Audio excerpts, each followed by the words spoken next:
Hello good morning કેમ છો મિત્રો? વાત કરીએ એક્સરસાઇઝ 13.18. ચલો જુઓ, સરસ મજાનો સવાલ છે.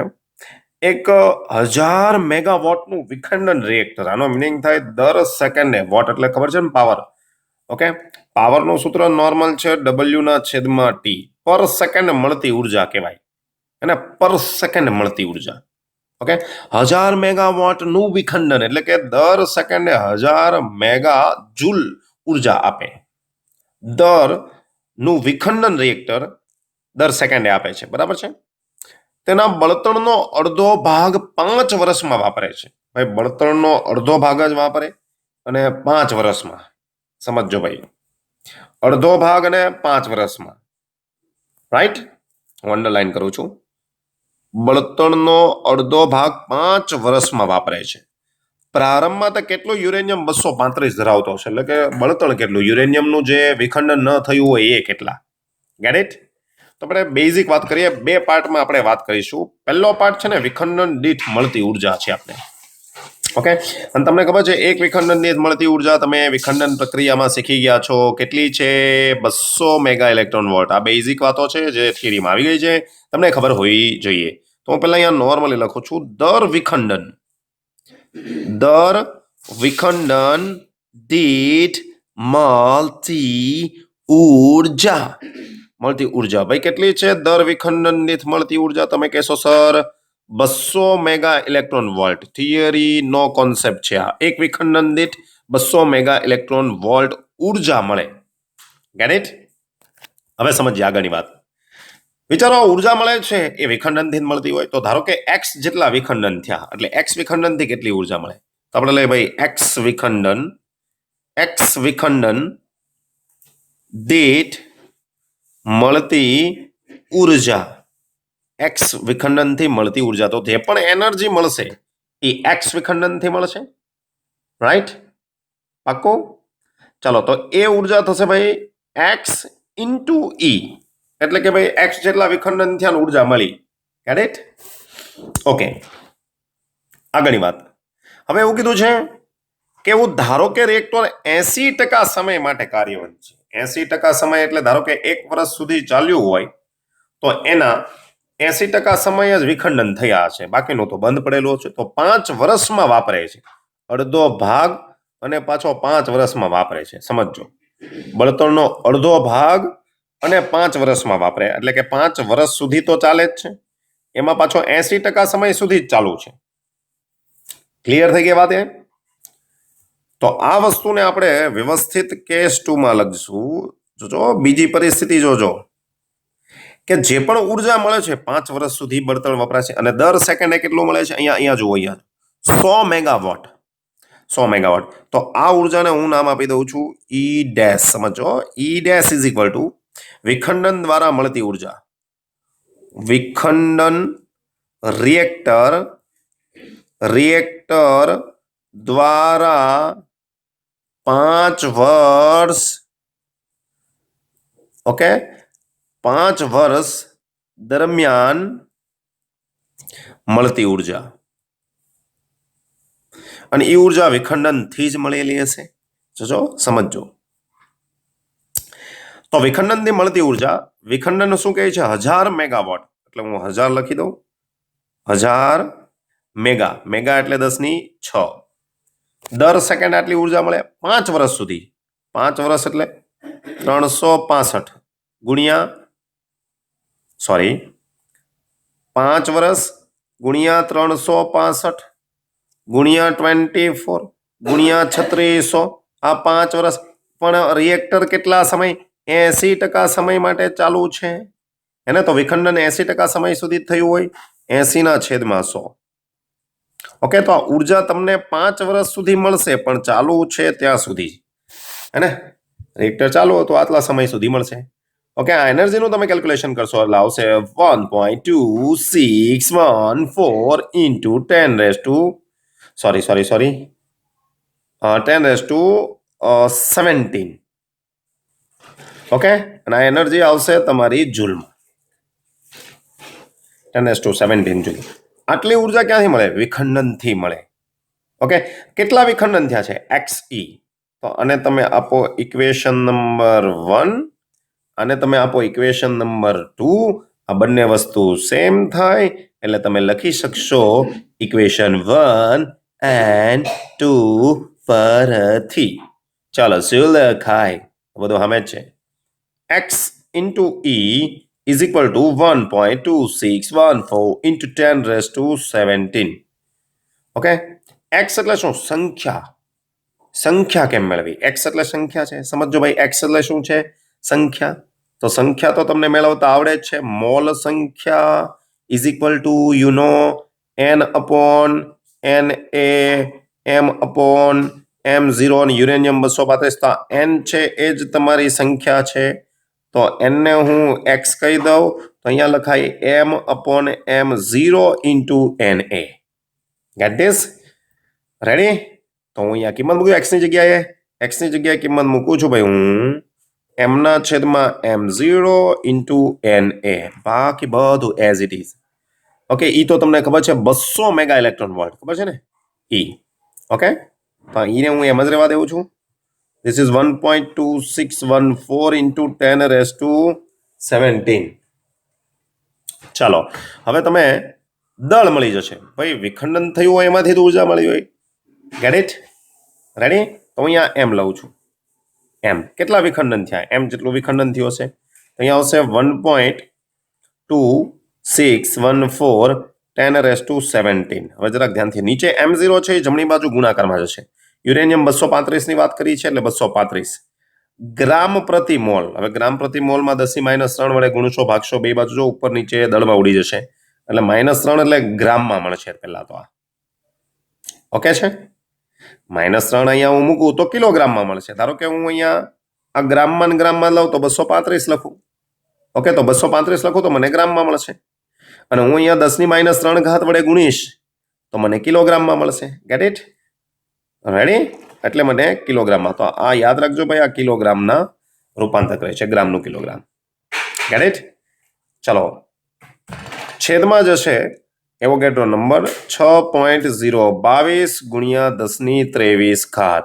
બીજી વાત, ઈ છે ને ઈ 200 મેગા ઇલેક્ટ્રોન વોલ્ટ, એની આપણે વાત કરીએ. 200 મેગા એટલે 10⁶, ઇલેક્ટ્રોનને 1.6 into 10⁻19. અને તમારો જવાબ આવવાનો છે દળ કિલોગ્રામમાં.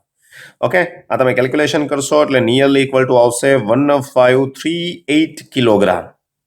સમજો, 1.38 આટલું દહન થયું હશે. Get it? સમજો શું થયું હોય? આટલું દહન થયું હશે. પ્રારંભિક દળ કેટલું હોય? હવે રકમ જુઓ, રકમ. બળતણનો અડધો ભાગ 5 વર્ષમાં વાપરે છે ભાઈ. અડધો ભાગ જ વાપરે છે. પણ આપણે તો શરૂઆતમાં અડધો ધ્યાનમાં નહોતો લીધો એટલે પ્રારંભિક દળ કીધું છે. પ્રારંભિક દળ, શરૂઆતનું દળ. ઓકે, પ્રારંભિક દળને હું m0 નથી કેવું, કંઈક નવું કહીએ. ઓકે, પ્રારંભિક દળને ચલો m ડેશ કહી દઈએ. પ્રારંભિક દળ. હવે વિચારો, આ જથ્થો કેટલો છે? m. એ તો વપરાઈ ગયું, પણ અડધું જ વાપરે છે. સમજો, અડધો ક્ષયમાં વપરાણો તો આ ક્ષયમાં વપરાણો. ક્ષયમાં એટલે કે ભાઈ વિખંડનમાં વપરાયો તો અડધો જ વાપરો છે, તો હોય તો બમણો જ ને, 2m.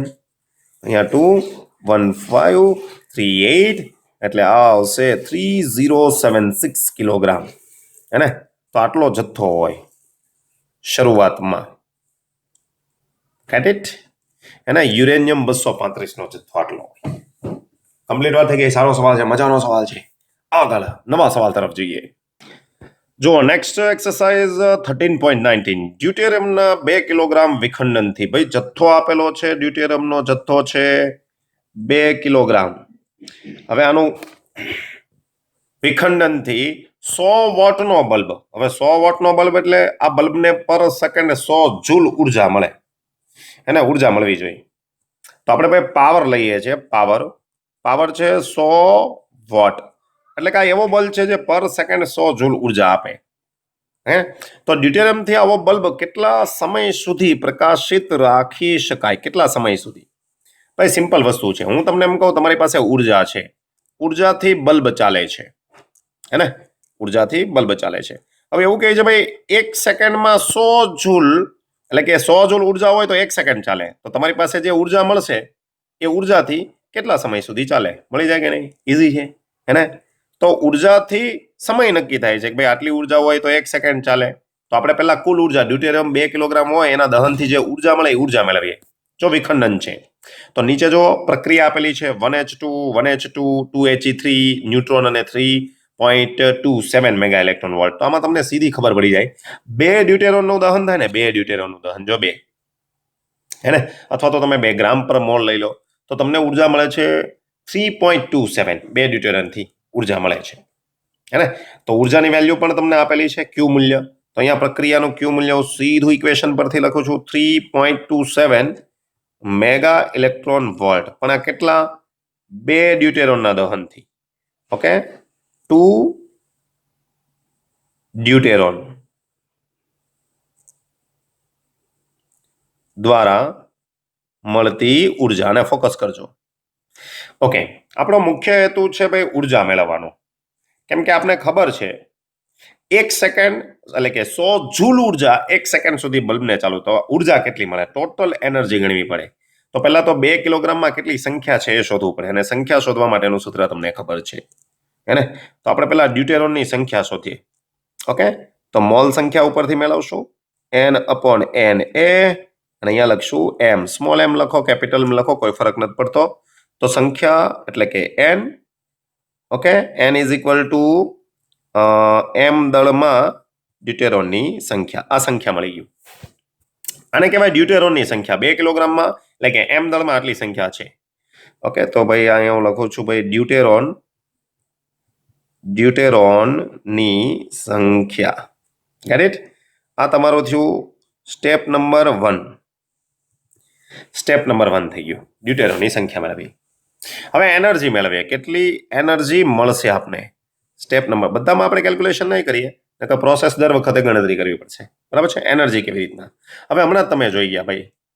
અહીંયા હું લઈ લઉં છું ભાઈ ડ્યુટેરોનની સંખ્યા, અને અહીંયા હું લઈ લઉં છું ઉર્જા. ઉર્જા તમે ક્યુ લ્યો છો, બરાબર છે? ક્યુ ઉર્જા કેટલા ડ્યુટેરોનના? તો 2 ડ્યુટેરોનનું દહન થાય. પ્રક્રિયા કહે છે, જો હું નથી કહેતો. 2 ડ્યુટેરોન સંયોજાય તો ક્યુ ઉર્જા મળે 3.27. તો આપણી પાસે સંખ્યા કેટલી આવી? n ડ્યુટેરોનના દહનથી કેટલી ઉર્જા મળે? બરાબર છે?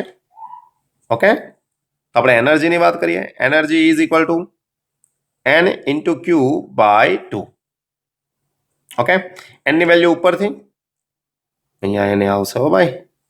ચાલો, n ની વેલ્યુ ઉપરથી m/m0 ઇન્ટુ n એ આ n ની વેલ્યુ અહીંયા ક્યુ અને બાય 2 કિંમત મૂકી દો. દળ છે કેટલું સમજજો ભાઈ. દળ 2 કિલોગ્રામ, અને ગ્રામમાં લઈએ તો 2000. ભૂલતા નહીં. ઓકે, આ ભૂલતા નહીં. છેદમાં એની સાથે જ હું લખું છું m0 ગ્રામ પ્રતિ મોલ. હાઇડ્રોજન ડ્યુટેરોન 2 ગ્રામ પ્રતિ મોલ, તો ગ્રામમાં રૂપાંતર કર્યું છે. બરાબર છે? આ બંને ગ્રામમાં છે. એકદમ clear? Okay, Avogadro number 6.022 10⁻23. Okay, energy 3.27 mega એટલે 10⁻6. ઇલેક્ટ્રોન 1.6 ઇન્ટુ 10⁻−19, અને છેદમાં હવે 2. મિસ્ટેક નથી થતી ને? આ કિલોગ્રામનું ગ્રામમાં એટલે નીચે કેમ કે ગ્રામ પ્રતિ મોલમાં જ આવે એટલે બંને યુનિટમાં નીકળી જશે. એનર્જી આ એનર્જી આવશે 1.5753 ઇન્ટુ 10⁻14 જૂલ. Get it? આટલી એનર્જી 2 કિલોગ્રામ ડ્યુટેરોનના દહનથી મળે. અને સૂત્ર તમને ખબર છે હે ને. નોર્મલ પાવરનું સૂત્ર લખો તો પણ ચાલશે, અને નહીં લખો ત્રિરાશિ મૂકીને મેળવશો તો પણ ચાલશે. જેમ કે 100 જૂલ 1 સેકન્ડમાં ચાલે, તો આટલી એનર્જી કેટલી? E/100 હે ને. તો આવી રીતના પણ મળે.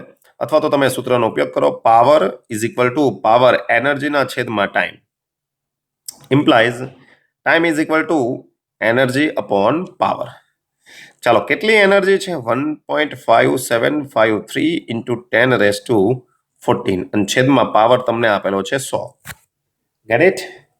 ચાલો, આવશે 1.5753 ઇન્ટુ 10⁻12 આવશે મિત્રો સેકન્ડમાં. પણ સેકન્ડમાં 12 ઘાત બહુ મોટો અંક થશે, એટલે આપણે આને રૂપાંતર કરીએ સીધું યરમાં. ઓકે, યરમાં તમને રૂપાંતર આવડશે એને. સેકન્ડનું યરમાં કેટલા વડે ભાગશું? યર એટલે 365 ગુણ્યા 24 ગુણ્યા 3600 બરાબર છે. ચાલો રૂપાંતર કરશો, તમારો આન્સર આવશે 4.9 ઇન્ટુ 10⁴ યર. ઓકે, જો મેં ઘાતમાં કઈ મિસ્ટેક ન કરેલી હોય. Get it? સિમ્પલ કેલ્ક્યુલેશન છે. રેડી? તો સારો સવાલ છે. તો પહેલા તમે શું કર્યું આ એક્ઝામ્પલમાં? તો પહેલા તમે સંખ્યા શોધી, 2 કિલોગ્રામમાં કેટલા ડ્યુટેરોન, આ ડ્યુટેરોનના દહનથી ઉર્જા શોધી, અને ઉર્જા પરથી તમને સમય આવડી જ જાય. રાઈટ? ચાલો નેક્સ્ટ ક્વેશ્ચન તરફ જઈએ. જો નેક્સ્ટ 13.20 ક્વેશ્ચન. 2 ડ્યુટેરોનમાં સન્મુખ સંઘાત. ભાઈ સન્મુખ સંઘાત તમને ખબર છે? ભાઈ હું થોડીક આકૃતિ મોટી લઉં છું, બરાબર છે? આ ડ્યુટેરોન છે, વિચારો, એનું સેન્ટર, અને સામે એક બીજો ડ્યુટેરોન છે, એનું સેન્ટર. નાના મોટા ભાઈ થઈ જાય ને તો ચેક કરી લેવા, બરાબર છે? હવે આ સન્મુખ સંઘાત માટે સ્થિતિમાન બેરિયરની ઊંચાઈ ગણો. સૂચના: સ્થિતિમાન બેરિયરની ઊંચાઈ, 2 ડ્યુટેરોન એકબીજાથી સહેજ સ્પર્શે, ભાઈ સહેજ સ્પર્શે એને સ્થિતિમાન બેરિયરની ઊંચાઈ કીધી છે. આ ઊંચાઈ શું છે એ પણ હું તમને વાત કરી દઉં છું. વિચારો, આ જે ભાગ અને આ જે ભાગ થવાનો છે એ ડ્યુટેરોનની ત્રિજ્યા થવાનો છે. રાઈટ? તો આ જે અંતર થવાનું છે ને મિત્રો, આ જે અંતર સહેજ સ્પર્શે, તો આ બે વચ્ચેનું અંતર 2r થાય. ઓકે, હવે તમને ખબર છે તેમને 2 ફર્મીની ત્રિજ્યાના સખત ગોળા ગણી શકાય. તો ત્રિજ્યા તમને આપેલી છે, 2 ફર્મી ત્રિજ્યાના ગોળા ગણી શકાય. અને ડ્યુટેરોન છે, ડ્યુટેરોન જોજો. ઓકે, બેરિયરની ઊંચાઈ. હવે બેરિયરની ઊંચાઈ એટલે બંને ડ્યુટેરોન જ્યારે આવશે ત્યારે એની ગતિ ઉર્જાનું ક્યાં રૂપાંતર થશે? સ્થિતિ ઉર્જા. અને સ્થિતિ ઉર્જા તો જ અહીંયા ભાઈ ગતિ ઉર્જાનું સ્થિતિ ઉર્જામાં રૂપાંતર થાય તો આટલા અંતરે થશે. અને અંતર તો તમને આપી દીધું છે, તો એ વખતની સ્થિતિ ઉર્જા મળી જશે. જેટલી સ્થિતિ ઉર્જા મળે, ગતિ ઉર્જાનું ત્યાં સ્થિતિ ઉર્જામાં રૂપાંતર થાય તો બંને ડ્યુટેરોન સંઘાત પામે. હે ને? એને સ્થિતિમાન બેરિયર કીધું છે. સ્થિતિમાન બેરિયર એટલે કઈ નહીં, ડ્યુટેરોન આપેલી ગતિ ઉર્જાથી આવે તો આટલા નજીક આવી શકે તો સંઘાત થાય. એને તો આટલી એનર્જી જરૂરી છે. Get it? તો આપણે લખીએ ભાઈ r બરાબર 2 ફર્મી છે. તો લખીએ જ્યારે 2 ડ્યુટેરોન વચ્ચેનું અંતર સમજો. 2 ડ્યુટેરોન વચ્ચેનું અંતર 2r કે તેથી ઓછું હોય ત્યારે હેડ ઓન કોલિઝન થાય, સન્મુખ સંઘાત થાય. ભાઈ આ તો સિમ્પલ છે, હે ને? આ સ્થિતિમાં એટલે કે હેડ ઓન કોલિઝનની સ્થિતિમાં પણ આપણે એક્ઝેક્ટ સ્પર્શ કરે ને એ જ અંતર ધ્યાનમાં લઈએ છીએ. ઓકે, કોલિઝનની સ્થિતિમાં તમને ખબર છે જે પણ એની ગતિ ઉર્જા હશે આ અંતરે બધું જ એની સ્થિતિ ઉર્જામાં રૂપાંતર થશે. અને ડ્યુટેરોન તમને ખબર છે, ડ્યુટેરોન લખો છો 1h2. અહીંયા z કેટલું છે ભાઈ? 1 છે, હે ને? Z1 છે એટલે તમે એને ડ્યુટેરોન ન્યુક્લિયસ કહેવાય. ન્યુક્લિયસની અંદર ઇલેક્ટ્રોન ધ્યાનમાં નથી લેતા. Z1 હોવાથી આપણે એનો ચાર્જ છે ડ્યુટેરોનનો E જેટલો લઈએ છીએ. ઓકે, તો અહીંયા આપણે લખશું કે ચાર્જ E, પહેલા ડ્યુટેરોનનો ચાર્જ, બીજા ડ્યુટેરોનનો ચાર્જ અપોન 2r. મિસ્ટેક ન કરતા, 2r. Get it? સિમ્પલ કિંમત મૂકવાની છે, 9 ગુણ્યા 10⁹.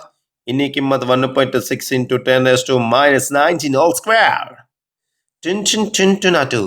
What's the values of r? r એટલે 2 ગુણ્યા ફર્મી આપેલું છે ને, 2 ફર્મી એટલે 2 ઇન્ટુ 10⁻15. Get this? Right? તો આવશે 5.76 ઇન્ટુ 10⁻14 જૂલ. ચાલો ઇલેક્ટ્રોન વોલ્ટમાં મેળવવું હોય તો E વડે ભાગો, -14 divide by 1.6 10⁻19 3.6 into 10⁵ electron volt. તો ભાઈ આ પોટેન્શિયલ બેરિયર કહેવાય. બેરિયર એટલે આટલી એનર્જી જોઈ એ બંને વચ્ચે સંઘાત થાય તે માટે, એટલે એને બેરિયર. બેરિયર એટલે ઓળંગવું, આટલી ઉર્જા સાથે ઓળંગી શકે. રાઈટ? ઓકે, નેક્સ્ટ ક્વેશ્ચન તરફ જઈએ મિત્રો. જો નેક્સ્ટ ક્વેશ્ચન 13.21 તમને એક ઇક્વેશન આપેલું છે ન્યુક્લિયસ માટે R બરાબર R0 ત્રિજ્યાનું સૂત્ર છે તમે જાણો છો R0 અચળાંક છે એ ન્યુક્લિયસનો દળાંક છે ઓકે તો દર્શાવો કે ન્યુક્લિયસની ઘનતા લગભગ સ્વતંત્ર છે થિયરીમાં વાત થઈ ગઈ છે સારો સવાલ ન્યુક્લિયસ કોઈ પણ ન્યુક્લિયસ હોય એની ઘનતા અચળ જ છે ઓકે એવું સાબિત કરવાનું છે તો ન્યુક્લિયસ માટે કોઈ પણ ન્યુક્લિયસ લો કોઈ પણ ન્યુક્લિયસ ઘનતાનું સૂત્ર શું આવે સર ઘનતા બરાબર ન્યુક્લિયસનું દળ ના છેદમાં ન્યુક્લિયસનું કદ ઓકે હવે જરાક સમજો ન્યુક્લિયસનું દળ એટલે શું ન્યુક્લિયસનું દળ તો ન્યુક્લિયસને તમે આવી રીતના દર્શાવો છો XZA ઓકે દળ એટલે પ્રોટોન અને ન્યુટ્રોનના દળનો સરવાળો એટલે ન્યુક્લિયસનું દળ કહેવાય તો ન્યુક્લિયસનું દળ તમે લખો તો જેટલા પ્રોટોન હશે તો એમ જેટલા પ્રોટોન લ્યો એટલા ન્યુટ્રોનનું દળ પ્રોટોન ન્યુટ્રોનનું દળ સરખું ને એને યુ પણ કેમ તમે કહો છો ઓકે તો અહીંયા લખાય A ઇન્ટુ એમ તો હું અહીંયા એક કામ કરું છું અહીંયા હું mass of proton is equal to mass of neutron is equal to M is equal to 1U લખી શકાય ને રેડી અને ન્યુક્લિયસને તમે લખો છો XZA તો ન્યુક્લિયસનું દળ મિત્રો થશે A ઇન્ટુ એમ કાંઈ વાંધો બિલકુલ નહીં તો અહીંયા શું આવશે A into M A into U પણ લખી શકાય છે ઓકે કદ 4/3 પાય આર ક્યુબ ઓકે અને આરની વેલ્યુ જો ઉપર ડેટા આપેલો છે આર બરાબર શું છે R0 a⁻⁻⁰ આરનો ઘન કરો તો અહીંયા A ઇન્ટુ એમ છેદમાં ઉપર આવશે 3 નીચે આવશે 4 અહીંયા આવશે pi R cube R0 cube A પરમાણુ દળાંક જ નીકળી ગયો જો 3 એમ 4 પાય R0 ક્યુબ આ તો કોન્સ્ટન્ટ છે આ તો કોઈ ઉપર આધારિત નથી કોન્સ્ટન્ટ છે હે ને તો જે ઘનતા છે એ દળાંકથી સ્વતંત્ર થઈ ગઈ તો ન્યુક્લિયસની ઘનતા દળાંક પર આધારિત નથી દળાંક કે ક્રમાંક પર આધારિત નથી ઓકે અહીંયા લખી શકાય એમ ન્યુક્લિયસ કોઈ પણ ન્યુક્લિયસની ઘનતા A કે Z પર આધારિત નથી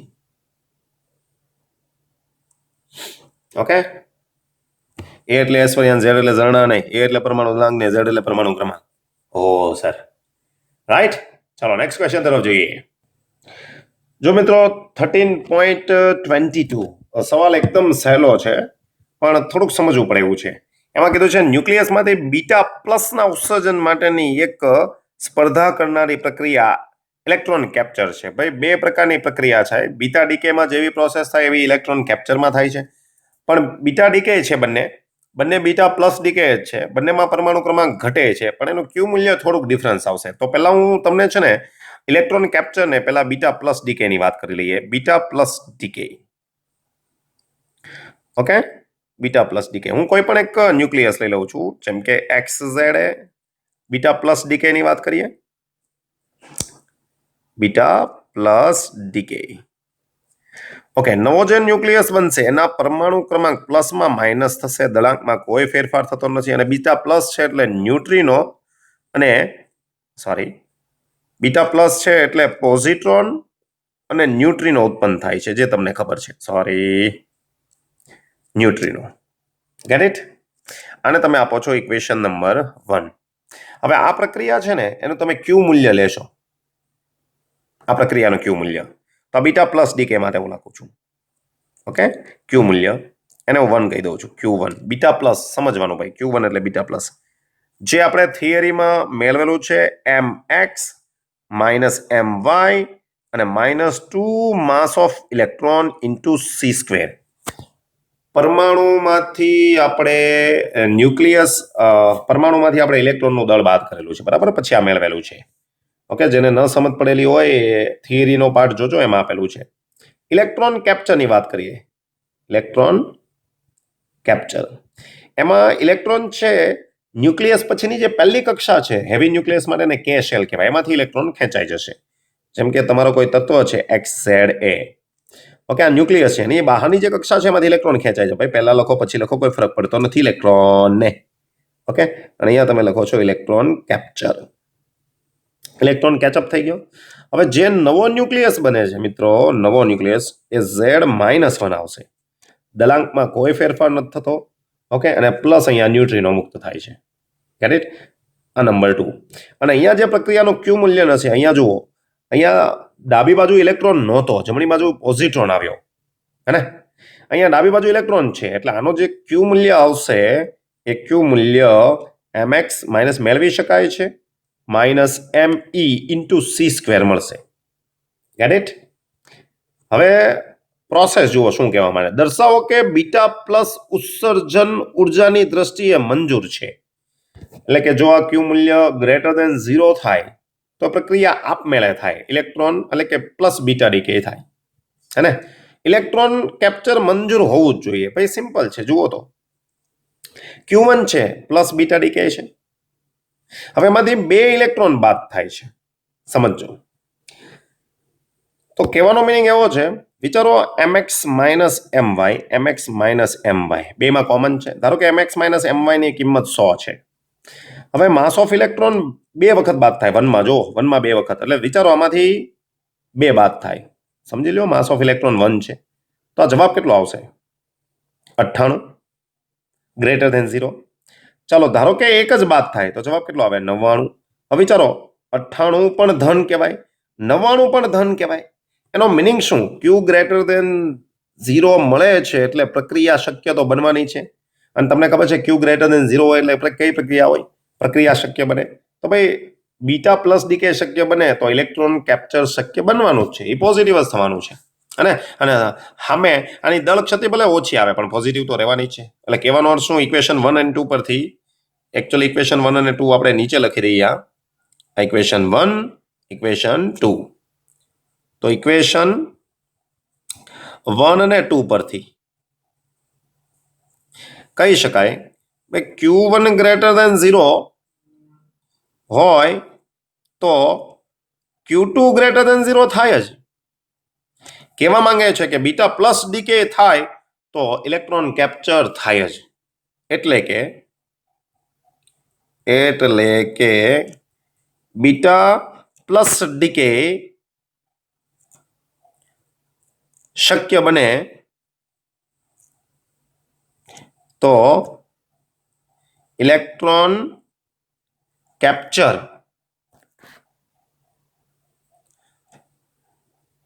મંજૂર બને,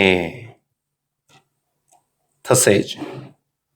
ઓકે, બીજી પ્રોસેસ એવું કીધું છે, આથી ઉલટું સંભવ નથી. જો આ પ્રોસેસ શક્ય નહીં બને તો આ શક્ય નહીં બને. કેવી રીતના જુઓ, એ પણ સિમ્પલ છે. વિચારો પહેલી પ્રોસેસ 2 બાદ થયા, 98 આવ્યા. બીજી પ્રોસેસ 1 બાદ થયા, 99 આવ્યા. હવે 98 એ શક્ય નથી બનતી, 99 એ તો ક્યાંથી બનવાની છે? ઓકે, કહેવાનો અર્થ સમજાય છે તમને? ક્યાંથી ઉલટું વિચારો કે ધારો કે પહેલું શક્ય નથી બનતું, અને 98 એનર્જી એ શક્ય નથી બનતું. ભાઈ આ તો દળ ક્ષતિને સમતુલ્ય ઉર્જા છે, હે ને? તો આનાથી ઉલટી પ્રોસેસમાં ઇલેક્ટ્રોન કેપ્ચર શક્ય નહીં બને. એટલે કે બીટા પ્લસ શક્ય બને તો જ ઇલેક્ટ્રોન કેપ્ચર શક્ય બનશે. એટલે બીજી પ્રોસેસમાં તમે કહી શકશો કે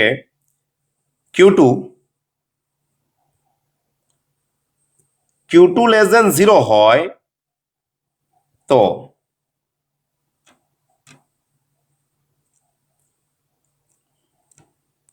Q1 ગ્રેટર ધેન 0 હોવું જરૂરી નથી.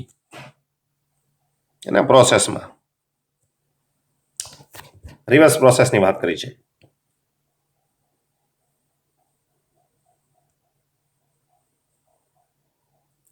ચલો થોડુંક આમાં ઉલટું લખ્યું છે. Q2 ગ્રેટર ધેન 0 હોય તો Q1 ગ્રેટર ધેન 0 થવું જરૂરી નથી. હે ને? ન જ હોય ને ભાઈ, એમાં જરૂરી નથી. કેમ કે પેલી ઉપરમાંથી 2 ઇલેક્ટ્રોન બાદ થાય છે, અહીંયા 1 જ ઇલેક્ટ્રોન બાદ થાય છે. બરાબર છે? તો ભાઈ બીટા પ્લસ ડીકે શક્ય હોય તો ઇલેક્ટ્રોન કેપ્ચર તો થાય જ, પણ ઇલેક્ટ્રોન કેપ્ચર શક્ય હોય તો બીટા પ્લસ ડીકે થવું જરૂરી નથી. રાઈટ? ચલો નેક્સ્ટ ક્વેશ્ચન તરફ જઈએ. જો નેક્સ્ટ એક્સરસાઇઝમાં કઈ નથી કીધું, ન્યુક્લિયસમાંથી ન્યુટ્રોનને દૂર કરવા માટે ઉર્જા. ભાઈ ન્યુટ્રોનને દૂર કરવાનું છે અને વિગતોમાં કીધું છે કેલ્શિયમ 41 અને એલ્યુમિનિયમ 27 ન્યુક્લિયસ માટે ન્યુટ્રોન વિયોન એટલે ન્યુટ્રોનને છૂટા પાડવા માટે જરૂરી ઉર્જા. ઓકે, તો પહેલા આપણે બે કેસમાં બે પાર્ટમાં વાત કરીએ. કેસ નંબર 1 આપણે કોના માટે વાત કરીશું? કેલ્શિયમ માટે. કેલ્શિયમ 2041 એમાં કોને છૂટા પાડવા માટે? ભાઈ ન્યુટ્રોન. વિચારો તમે ન્યુટ્રોન છૂટો પડી ગયો. હવે ન્યુટ્રોન છૂટો પડે તો પરમાણુ દળાંકમાં 1 એકમ ઘટી જશે. ઓકે, એટલે તમારે બનશે કેલ્શિયમ that is 40, અહીંયા આવશે 20. રાઈટ છે વાત? એનું તમને દળ બધું આપેલું જ છે. ન્યુટ્રોન, અને ન્યુટ્રોનને તમે લખો કેમ છો ભાઈ? ન્યુટ્રોનને તમે લખવા જાઓ તો એનો દળાંક 1 એકમ આવે, ક્રમાંક ન આવે. બરાબર છે? એટલે આવી રીતના લખો છો. તો દળ ક્ષતિને સમતુલ્ય ઉર્જા તમે લખો છો સીધી લખીએ. તો ન્યુટ્રોનને છૂટા પાડવા માટે જરૂરી ઉર્જા E is equal to mass of calcium 41. સમજો ભાઈ. ઓકે, તો આને તમે એક્સ ન્યુક્લિયસ કહી શકો છો, આ પેલાને એક્સ, આને તમે વાય કહી શકો છો, અને પેલો neutron into C square. Get it? ચાલો, માસ ઓફ એક્સ એટલે 41 નું તમારે માસ જોવાનું છે, જે છે ઉપર છે જ 4.0.96227 યુ. વાય એટલે 40 નું માસ જોજો 39.96259 યુ. અને ન્યુટ્રોનનું માસ તમને શરૂઆતનો ડેટા છે એના પરથી મળી જશે, જે છે 1.00866 you into C square. Normal calculation છે. આ વેલ્યુ આવશે એમ નેગેટિવ 0.00893 ઇન્ટુ યુસી સ્ક્વેર. અને યુસી સ્ક્વેર સમતુલ્ય તમને ખબર છે, તમે કેવી રીતના લખો છો? -0.00073 યુસી સ્ક્વેર એટલે 931.51 આવશે મેગા ઇલેક્ટ્રોન વોલ્ટ. આ તમે મેળવશો તો વેલ્યુ આવશે -8.3583 મેગા ઇલેક્ટ્રોન વોલ્ટ. એનો મિનિંગ થાય ન્યુટ્રોનને છૂટા પાડવા માટે એનર્જી નેગેટિવ છે, બહારથી આપવી પડે. રેડી? આપમેળે પ્રક્રિયા શક્ય નથી.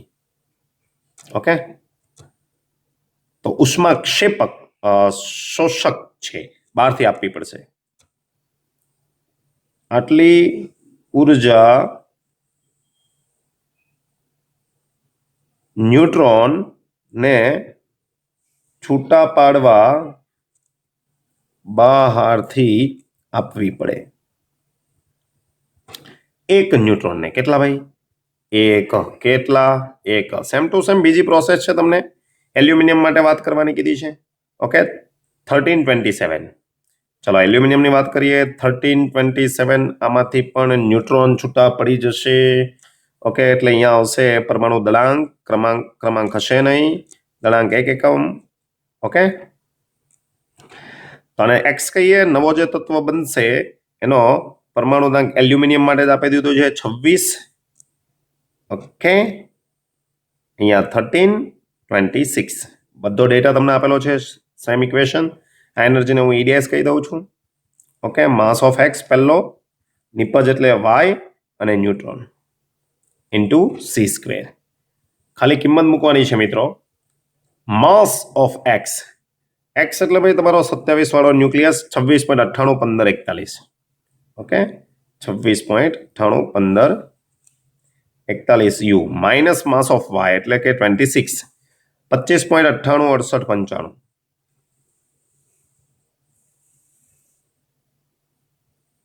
અને ન્યુટ્રોન તો ફિક્સ જ છે, જે તમને ખબર છે 1.00866 યુ અને બહાર સી સ્ક્વેર. કેલ્ક્યુલેશન કરો. ચલાવશે -0.01401 યુ ઇન્ટુ સી સ્ક્વેર. તમે આની કિંમત મૂકશો મિત્રો, યુસી સ્ક્વેર, તો આવશે -0.01401 યુસી સ્ક્વેર 931.5 અને આવશે મેગા ઇલેક્ટ્રોન વોલ્ટમાં. કેલ્ક્યુલેશન કરો. ચાલો, તો આ એનર્જી આવશે -13.06 મેગા ઇલેક્ટ્રોન વોલ્ટ. અને આ એનર્જી પણ બહારથી આપવી પડે. ઓકે, ન્યુટ્રોન વિયોગ એટલે ન્યુટ્રોનને છૂટા પાડવા માટે આપવી પડે ઉર્જા. ઓકે, તો શું આપશે ભાઈ? આ ઉર્જા ન્યુટ્રોનને છૂટા પાડવા માટે બહારથી આપવી પડે. ક્લિયર છે? એકદમ સહેલું છે, મજા આવે એવું છે. રેડી? ચલો નેક્સ્ટ વાતો નેક્સ્ટ લેક્ચરમાં કરશું. ત્યાં સુધી જય હિન્દ, જય ભારત, વંદે માતરમ. મિલતે હૈ બ્રેક કે બાદ.